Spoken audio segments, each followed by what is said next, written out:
例のプロジェクトの件、気持ちはまとまったか？はい、やってみるか？やらせてください。そうか、よかった。ここだけの話、なぜ小田切にという声もあった。キャパオーバーだという意見もあった。はい。しかし私が押さえつけた。小田切できるな？犬山部長、小田切、実績だよ。とにかく実績を残すんだ。成功するしかない、そういうことです。そういうことだ。腰が引けたか？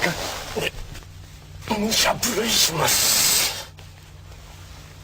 それまでは孤独な戦いだぞ。覚悟してます。やってみるか？やってみるか？やってみるか？やってみるか？